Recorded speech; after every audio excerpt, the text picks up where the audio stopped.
Төрт ондықты артқа тастаған орынша тірлікте дәл осылай алабұртып асып саспап еді. Елемес Рамазанұлымен ғұмырында бірінші рет беттесіп креслоға маңғаз отырған оның қою қара шашыны алғаш рет абайлап тарақ тигізіп, алақанымен уыстап ұстайтындай көңілі алып ұшып орнына түспеді. Тіпті шайлық шаштараздар курсында оқып жүріп, тәжірибеден өтуге барып, бірінші клиенттің шашын қырық еткізіп қиғанда да жан дүниесі бұлайша толқып, қатты қобалжымап еді. Асқазанында қоса сыздап, кейде құлағы шаңылып, жүрек тұсы да шаншып қояды. Не болса да айтамын, бітті. Ол 63-те, мен 40-тамын. Ол басқа облыста, мен енді елімдемін. Менде адамша өмір сүріп, түтін түтетуім керек, ана болуым. Осыны ойлағанда мүдіріп қалды. 40-тан асқандар да бала тауып жатыр ғой. Қойшы, нағашымның әйелі 50-ден асқанда туды. Мен бірақ аналық мүмкіндігімнен айырылып қалғам жоқ бекемін. Орынша үстіне қара көйлегін іліп, бетіне опа жағып, ерін шиедей ғып бояп, тым әспеттенбей-ақ қарапайым күйде кездесер жерге жетті. Кешікпес пе екен, кім біледі? Мен ешқашанда кешікпеймін. Ол облыстық әкімшіліктің алдына келгенде қара джип қасына тақау тоқтады да, есік ашылып, ішінен әкімнің көмекшісі шықты. Мінгізіп алып, таныш жолмен тартып отырды. Бұл жол тау етегіне апарады. Осыдан 20 жыл бұрын осы жолмен алғаш жүргенде қыз болып барып, әйел болып қайтқан. Онда елеусіз Рамазанұлы облкомның бірінші хатшысы болатын. Өзі жұмысты жаңа бастаған обкомның шаштаразы.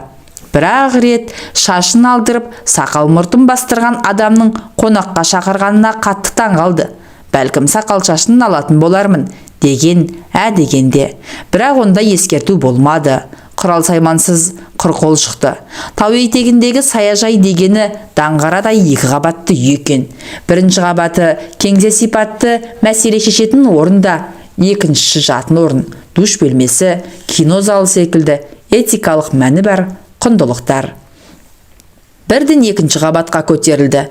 Бірінші хатшының көмекшісі шешіндіріп, киімін іліп, жаюлы дастарханға келді. Үшеуі ғана.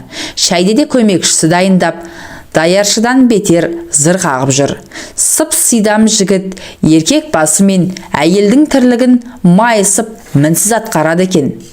Шайды мен құяйын дегенде елеусіз Рамазанұлы: дұрыс-ақ, Жарқын, сен таңертең кел, деп көмекшісіне рұқсат беріп, шайнектің құлағын қызға ұстатты. Тағам толы үстел басында екеуі қалды.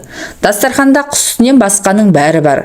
Бұл көрмеген балық пен уылдырық, оралған кәмпит пен ашық-шашық жатқан кәмпиттің неше түрі.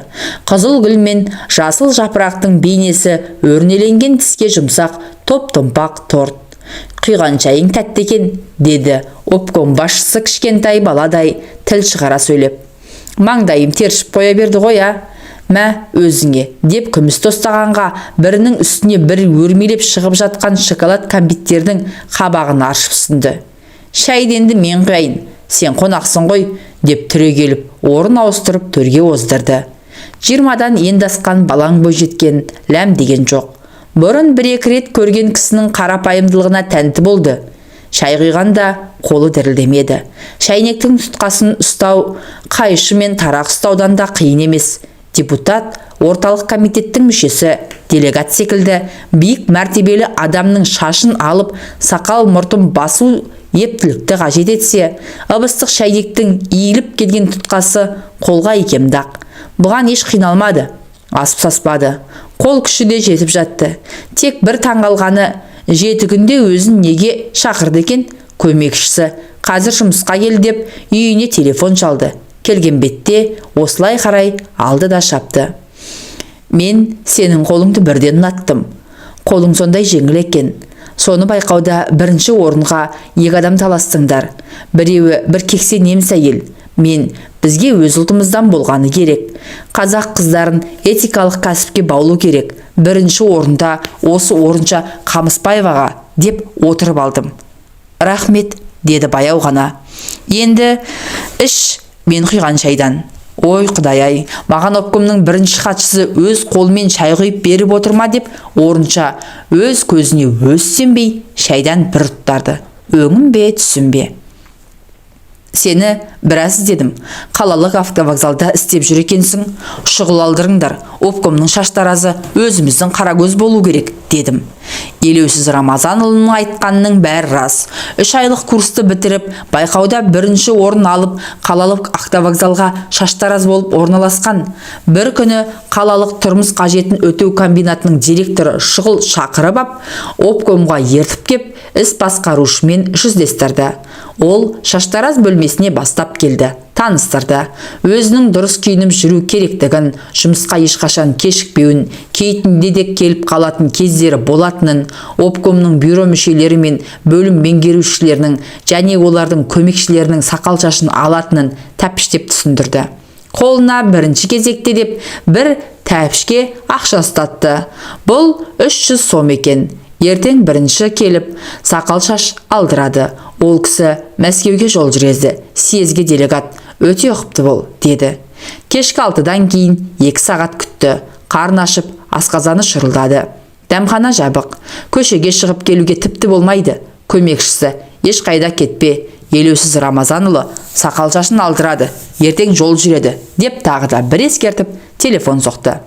Бір мезет көмекшісі: отырсың ба, деп хабарласқанда: отырмын ғой, сағат 8-ге тақады. Қарным аш адам тоқ адамға қалай қызмет көрсетеді, деп айтып салды. Сірә аштық не дегізбейді, тоқтық не дегізбейді деген сөз осындай жан қиналысынан шықса керек. Сол-ақ екен, жапалақ көз сидам көмекші сымы шұбатылған төк шәйнек пен кәмпит, пешеней, тұтастай бір қорап торт әкеліп берді. Шәйнек басы бүтін сенікі, шай қойып ішесің, деп ескертті. Торт жеп тойыңқырап қалған кезде көмекші алда хат жартта кіріп келді. Жұмсақ креслоға жайғасқан жас шамасы 40-тарға тақаған кісі: қандай үлгіде алайын, деп шаштараздың дәстүрлі сұрағын қойғанында таң қалды. Қысқашасы: Мәскеуге кетіп барам ғой, сосын өзіңе ұнағанын жасай бер. Партия, совет қызметкерлеріне селдір селкеуі жоқ, құлақты ашқан қысқа шаш үлгісі тән әрі бұл үлгі басшыны тойған қоздай монтитіп көрсетеді. Елеусіз Рамазанұлы: сақал мұртыңызды алайын ба? Ал өзің сұрап тұрғанда, деп күлді. Хош иіс аңқыған көбікті көпірште жағып, атақты бетті әп-сәтте тазартып, соңынан майдай жұмсақ алақаны мен бет жылтыратқыш иіс маймен сүйкеп, әртүрлі гүлдердің жиынтығынан жасалған әтір бүрікті. Енді Мәскеуге ұша беруге болады, деді креслодан тұрып жатып. Елеусіз Рамазанұлы маңдайы ашық, қырғи тұмсық, жуан мойынды, нағыз еркек тұлғалы азамат екен. Мана аққа оранып отырғанда айнадан көздері түйісіп қалып, абдырап, құлақ түбіндегі шашты қайшының ұшымен сәл ауырта қырықты. Соны байқаған ел ағасы айнаға тура қарамай, көз ырбатысып қалар сәтте жанарын төмен салды. Құлақ пен танау ішіндегі тікірейген қыл қыбырды түтін қалдырмай қырқып, тазалау шаштараздың саусақ ұшынан қалмайтын ұсақ түйек болғанмен ұқыптылықты қалайтын міндет. Ол үшін үшкір қайшының ұшын шебер пайдалану қажет. Адамзаттың осы екі мүшесін өте сезімтал қылып жаратыпты. Тіпті тиіп кетсең қытығы келіп тез оянатын сезім мүшелері де осы екеу екен. Сондықтан әрі сақ, әрі абай болуды ұстаздың аузынан талай естіген. Тіпті қастың шошайып тұрған артық қылын қайшы ұшымен қырт еткізіп қиып тастаудың еш қиындығы жоқ. Бір еңкейгенде-ақ епті қолдың қажырымына кететін әдіс. Анда-санда өтетін шаштараздар семинарында сабақ жүргізушілер партияның бас хатшысы қалың басын бояп, ерекше күтімге алатынын да сырғып айтатын. Ал шаш пен қасты бояу да шаштараздың шеберлігіне тән етіп таңдайтын жұмыс. Келуші тапсырыс беріп, қажет етсе, сен қашанда дайын болуың керек. Хош иісі аңқып, сандықта сығылысқан әртүрлі бояу сенің қолың арқылы әсемдік әлемін бұрқыратып шығып, өзге бір жанның жан дүниесін рахатқа бөлуі керек. Бұлар бет-бе-бет осылай жүздескен. Арада 15 күн өтіп, Мәскеуден келісімен түн жамылып, тау етегіне тағы да кездесті. Хатшының қолынан шәй ішкені орыншаға таңғалып тәнті етті. Осы әкімнің бас болмысын есте сақтау шаштараздың бір ерекшелігі болса, ат жақты бетке біткен сопақша келген қасқа да бас өзінің мәңгі есінде. Үйің жоқ қой, деді, тағы да бір кесе шай құйып отырып. Жатақханада өз үйім. Иә, газетте сондай рубрика бар. Үйде орденде болады. Тек жақсы жұмыс істеп, шеберлігіңді шыңда. Айтпақшы, біз неғып отырмыз шарап ішпей? Сен шарап іш, мен коньяк ішейін. Мәскеудікі, съездікі. Облыс басшысы өз қолымен тырна сирақ рюмкеге құйған қызыл шарапты жартылай ішті. Көз қиығын бір салып өткен хатшы армян коньягын түгел тауысып қойды. Тағы да құйды. Мынау менің алтын қолым. Біздің қыздардан шаштараз бен кітапханашыны көбейту керек. Қазақ бұларды мамандық деп есептемейді. Сенің этикалық талғамың үшін, общем сен үшін. Орынша тағы да орталай алды. Бұрын қыз ойнақтарда тәтті дәм тіл үйретін шарапты жақсы ішіп жүретін. Оның үстіне самаладай жарқыраған жиһаз бен жаңаша ләззат берер құнттай тазалық көңілін бірнеше саты жоғары көтеріп тастады. Ергезек үшке дейін, енді біздің туған жеріміз үшін. Съезде біздің ел жақсы аталды. Соған қосқан біздің облыстың да үлесі зор. Елмен жер үшін, деп өзі түгел ішіп қойды да, жартылай қалған бұған тура қарап ештеңе демеді. Сосын орнынан тұрды. Қабырғадағы төрі, бұрышты, нән сағаттың тілі тырс-тырс етіп түнгі 10-ды көрсетіп тұр. Айтпақшы, Мәскеуден әкелген сыйлығым бар, деп арт жақтағы сандықшаның аузын ашып, іле сарт жауып, ақ бантик байлаған 4 бұрышты қорап ұсынды. Күйеудің шаш сипары Клеопатра аталған француз иіссуы. Түннің бұруақ болып қалыпты. Жуынам десең душ анау. Жуынып ал. Орынша осы бір қарапайым адамның айтқанына қарсылық көрсетпей көне берді. Төбеден жылы су бүріккен душ астында тұрып, жаны рахаттанды. Жатақханада душта, ваннада жоқ, моншаға да, осап та бара алмады. Хош иісі мүңкіген иіс сабынмен қардай әппақ жұмсақ көпіртіп, қара шашын түгел көмкерген бальзам аралас шампунның иісіне бой балқып, жұмақ күй кешті. Қызыл шарап ұйқысын келтірді, бірақ осы бір қамқор адамнан қорықпады. Бір рет сақал шашын алып, біріне жақын тұрған сәттен кейін бұл да көптің бір адам екен ғой деп көңілі сабасына түсті. Жуынып шықты. Ақ желең, басын бүріккен ақ орамал, бәрі дайын. Елеусіз Рамазанұлы қайда екен деп іздей бастады. Көзі үйреніп, көңілі жақын тартып кетті. Ол кісі бір бұрыштағы ерлер душынан ағаққа оранып алып, тағы да шыға келді. Шай ішеміз бе?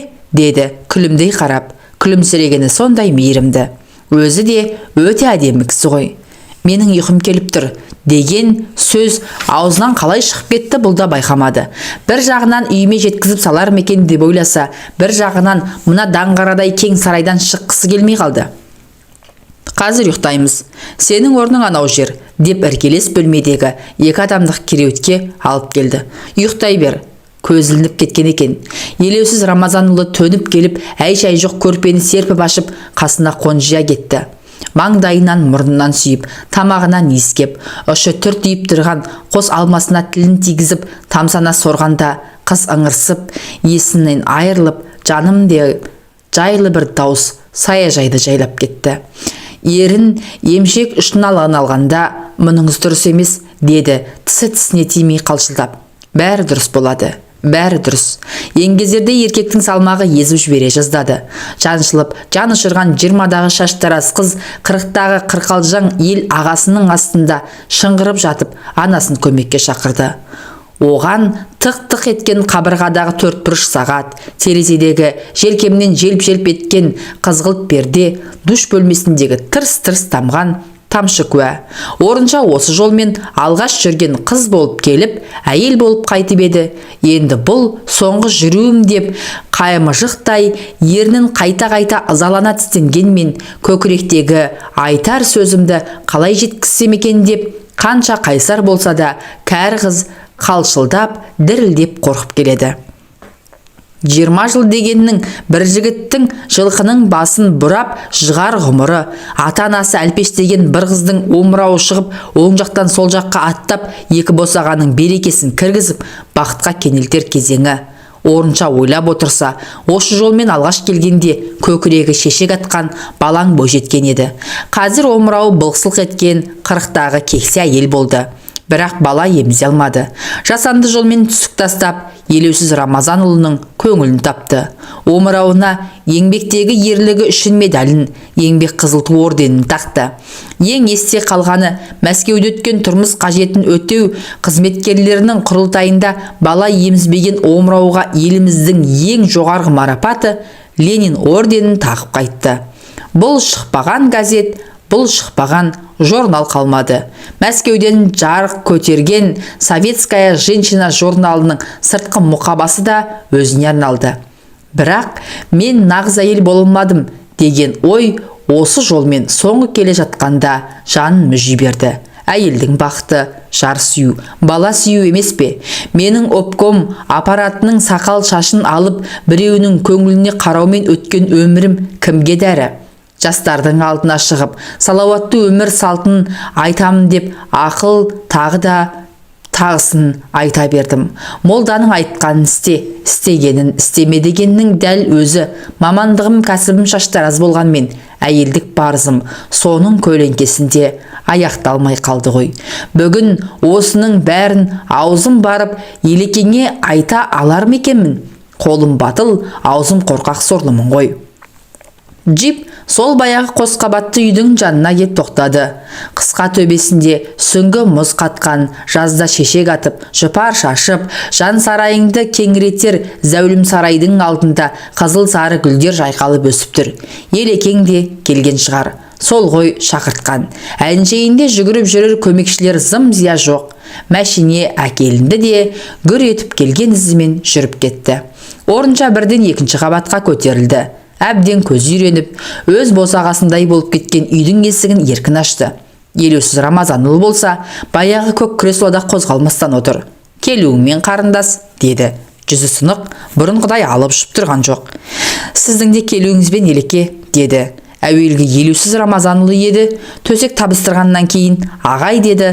Арадағы 20 жыл қызыл тіздің тізгінін Елеке ғып қолына ұстатты.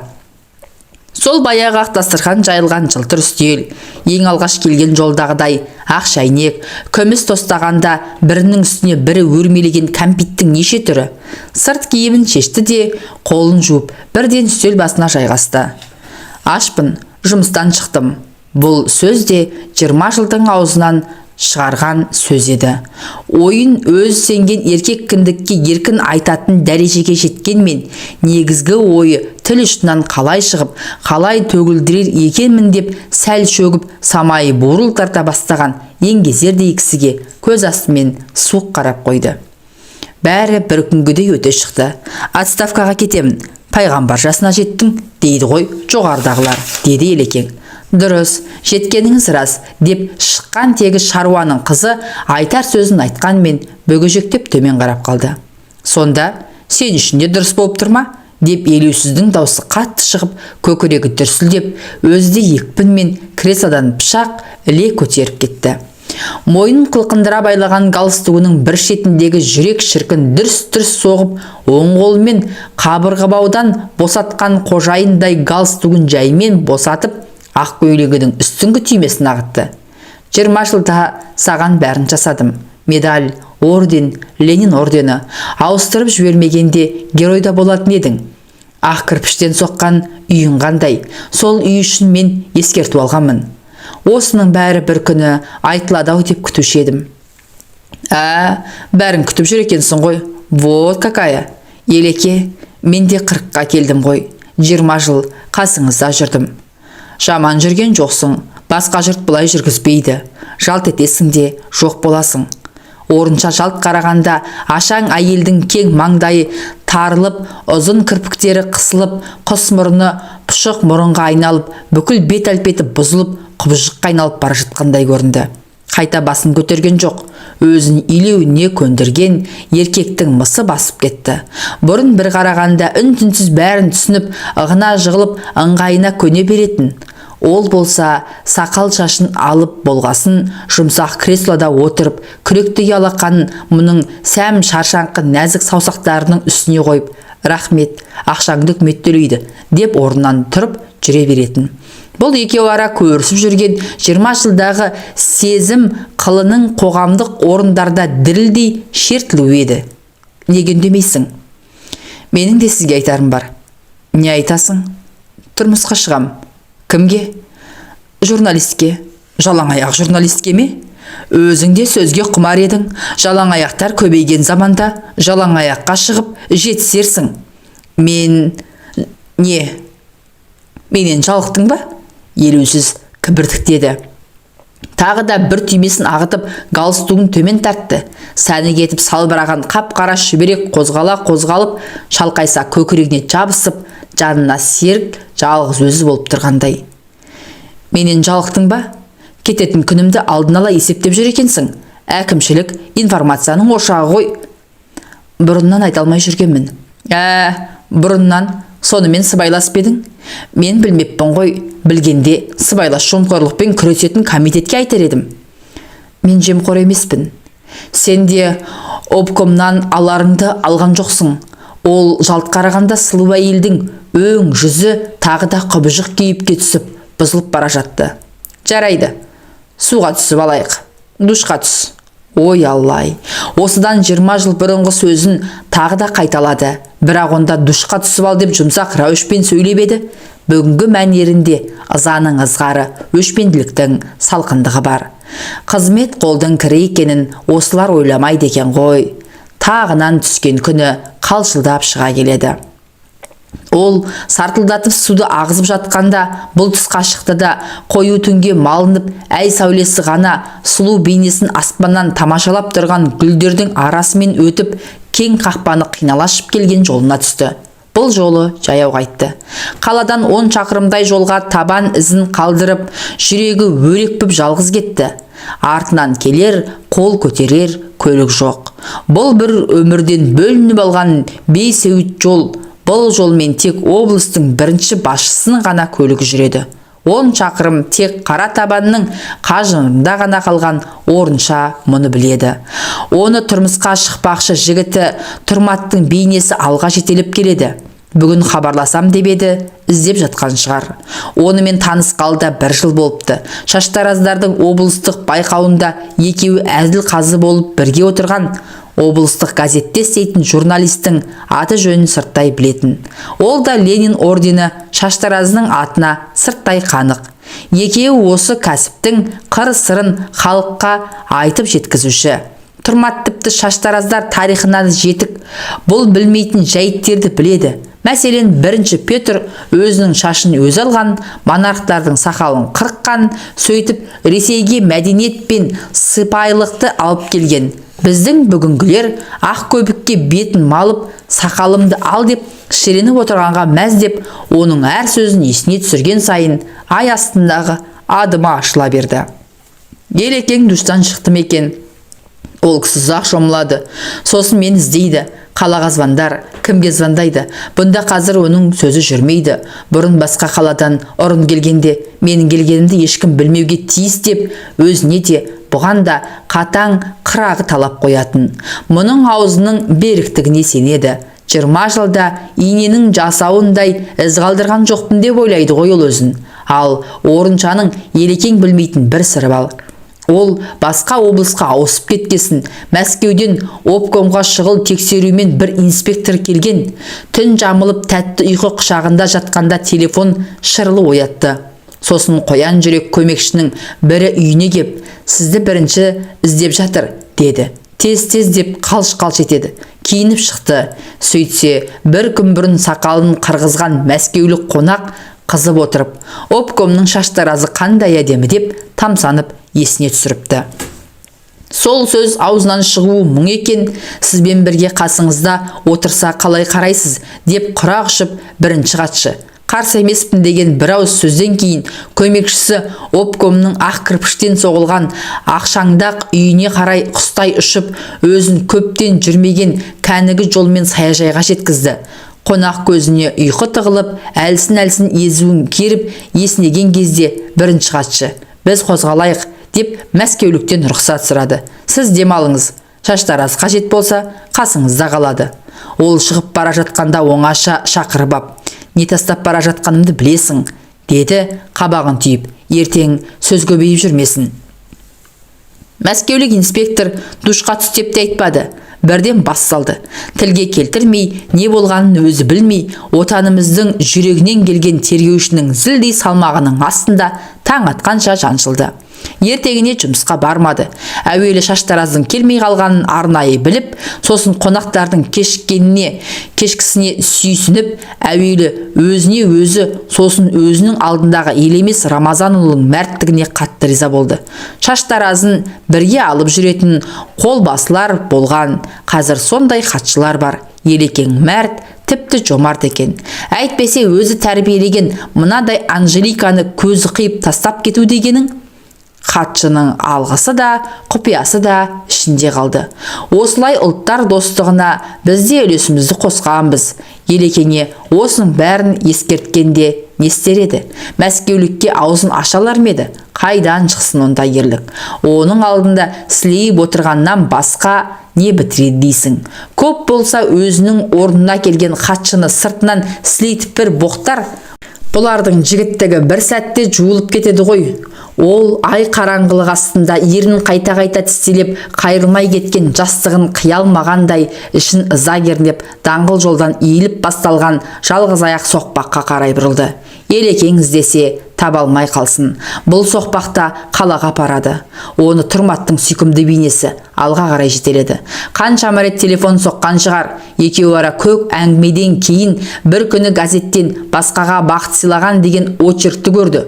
Бұрын өзі туралы талай жазылса, мына жазуға Орынжанның жүрегі елжіреді. Мөлдір құдыққа үңілгендей жанының тереңіне үңіліп, жан сезімін ашып көрсетіпті. Бақыт деген не деп сауал қойып аяқтапты очеркті. Мен үшін бақыт дегенім өзгеге әсемдік сыйлау, өзгенің көңілінен шығу, оның шаштараз айнасынан өзін көріп, орындықтан риза болып тұруы. Бәрі рас, сұрағаны да, айтқаным да рас. Бірақ адам бақытты басқада емес пе? Әйел бақыты жар сүю, бала табу, оны тәрбиелеу. Тұрмат бәрін емеурінмен білдіріп тұр. Өзі де бақытын таба алмай жүрген жігіт екен. Үйленгенсін бір аптадан кейін жұбайы кенеттен қайтыс болыпты. Сонан бері 40 жасқа дейін жалғызбасты күн кешіпті. Екеуінің түйдей құрдас екені, көргені мен түйгені, жеке басының мұңы көз алдынан кинолентадай жылжып өтіп, Орынжаны еш шаршатпады. Көңілі қобалжығанда, көкірегіндегі запыранды сыртқа шығарып тастағанда, жаны жеңілдеп, Алтай тауының ағараңдағы жаздың салқын самалы астында сергек басып келеді. Салмағы жеңіл қара сөмкесін біресе оң қолына, біресе сол қолына ауыстырып, жан дүниесінің ар жағынан бір айқайлаған тәтті дауыс естілгенде қала оттары көрінді. Келіп қалдық. Даңғылға шыға бергенде мәшине ұстаймын.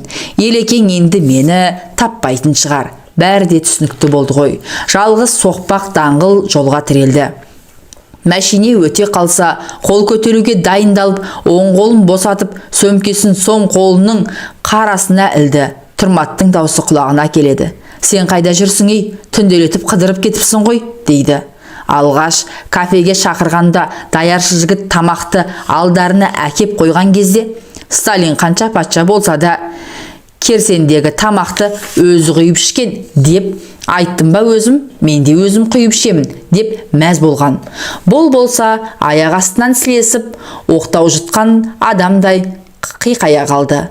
Ең бірінші болып Елекең елестеді. Ол менің өмір баянымды, Ленин орденін алғанымды бәрін біледі. Бірақ сыр тартып сұрамайды, әрден қозғамайды. Әйтпесе ауыл мен аудандағы шаңға көміліп, суыққа бүрсеңдеп тоңып тұрып қызмет көрсеткен шаштараздар неге алмайды осындай марапатты? Жылы жер, жайлы көрпе болды менің өмірім.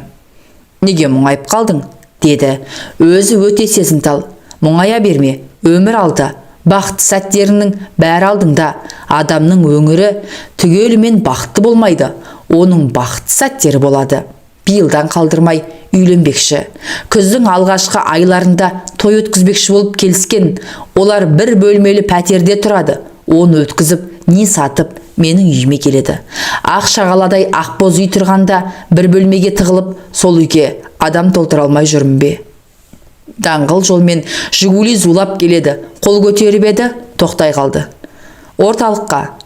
Қаншаға келсесіз? Қанша сұрасаң сонша. Кеттік. Мәшине ақшаңнан зәулім үйдің алдына келіп тоқтағанда теледидарға қараудан көзі талмайтын жүргізуші жігіт жолаушы әйелді шамыртқандай болды. Сіз атақты Шаштараз Орынша Қамысбаева емессіз бе? Деп сұрағысы келді де, әдеп сақтап тілін тістеп қалды. Кірген бетте телефонның нөмір ажыратқышына үңілді. Тұрмат 1, 2, 3, 4, 5 рет соғыпты. Қазір бейуақ, ыңғайсыз болар. Таң атысымен өзім хабарласам. Жүрегі алқынып, аузына тығыла берді. Өз қолының тамырын ұстады. Бүлік. Жүрегіне жұмсақ алақанын қойды. Дүрс. Телефон түбіндегі ақ креслоға шалқайды. Екі қолы көтертпей, он саусағы қимылсыз салбырап қалды. Телефон шырр етті. Қолын көтеріп тұтқаға жеткізе алмады. Тағы да шырр. Тұрмат қой мынау. Бар күшін сарп етіп, серпіліп барып, нәзік алақанын тұтқаға тигізді. Бұл қалалық полициядан. Бізге Қамысбаева Орынша керек. Аузынан жылмышы қан атқып кетіп, шалқасынан түсті. Қызыл қан кезерген еріні жуып шайып төмен қарай тырс тамшылап тұр. Түн ортасында естілген дөрекі дауыс әбден шаршап келіп, талмасы ұстаған жүректі жарып жіберді. Екі аяғынан тік тұрып, адамдарға қызмет еткен Шаштараз емен жарқын бір демалайыншы деп бойын кеңге салғанда, өзінің ақ креслосына аузы ашылып, шалқалаған күйі қалды. Таң атысымен үйіне, сосын жұмысына телефон соққан Тұрмат жауап ала алмады. Асығып үсігіп үйінің қасына келгенде, есік алдында кіріп шығып жүрген бейсауыт адамдарды көрді. Бұлар бүгінгі әкімшіліктің төменгі буынының жандай шаптары еді. «Не болды?» деп сұрады алғаш кездескен біреуден. «Сіз кімсіз?» «Жақын танысымын». «Шаштараз өмірден қайтты», деді жайбарақат. «Жақын танысы болсаңыз, туған туыстар қайда? Хабар беру керек». Тұрмат ішке кіруге әрекет етті, бірақ полицай жібермеді. «Мәйітті моргке әкеткелі жатыр. Моргтен келгесін ғана көресіңдер», деп көкіректен итерді. Тұрмат тілін тістеп тұрып қалды. Содан Орынша Қамысбаева қала шетіндегі мұсылман бейітіне жерленді. Ленин орденін қызыл мақсатымен көмкеріп, облыстық өлкетану мұражайына іліп қойды. Астында атақты Шаштараздың қолы тиген қайшысы мен тарағы. Жансыз бейнесі табылмады. Марқұм жадырап отырып суретке де түспеген екен.